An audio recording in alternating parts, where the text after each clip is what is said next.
கிறிஸ்துவுக்குள் பிரியமான சகோதரனே, சகோதரியே, இயேசு கிறிஸ்துவின் நாமத்தினால உங்களுக்கு என் அன்பின் வாழ்த்துக்கள். இன்னைக்கு நான் அன்புங்கிற தலைப்பு குறிச்சு உங்ககிட்ட பேசுறேன்.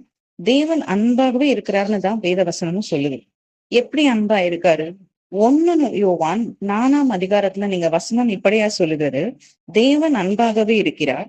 தம்முடைய ஒரே பேரான குமாரனாலே நாம் பிழைக்கும்படிக்கு தேவன் அவரை உலகத்திலே அனுப்பினதினால் தேவன் நம்மேல் வைத்த அன்பு வெளிப்பட்டது. நாம் தேவனிடத்தில் அன்பு கூர்ந்ததினால் அல்ல, அவர் நம்மிடத்தில் அன்பு கூர்ந்து தம்முடைய பாவங்களை நிவர்த்தி செய்கிற கிருபாதார பலியாக தம்முடைய குமாரனை அனுப்பினதினால் அன்பு உண்டாயிருக்கிறது. அப்போ தேவன் நம்மள அன்பு கூறுறாருன்னு வெறும் வார்த்தையினால மட்டும் இல்லைங்க, அதை செய்தும் காண்பித்தார். 2000 வருஷத்துக்கு முன்னாடியே அவர் மேல அதை செஞ்சும் முடிச்சிட்டார். இன்னைக்கும் அவர் நம்மள நேசிக்கிறவராய் தான் இருக்கிறார். ஏன்னா அவர் இன்றும் நேற்றும் என்றும் என்றும் மாறாத தேவனா இருக்கிறார். இன்னைக்கு இந்த செய்தியை கேட்கிற யாரா வேணாலும், எந்த நபரா வேணாலும் இருந்தாலும், இயேசு கிறிஸ்து உங்களை நேசிக்கிறாருங்க.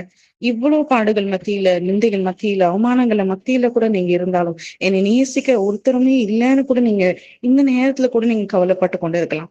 உங்களையும் என்னையும் உருவாக்குன இயேசு கிறிஸ்து உங்களை நேசிக்கிறவரா இருக்கிறார். அந்த அன்பை இன்னைக்கு நீங்க பெற்றுக்கொள்ளு. God plus.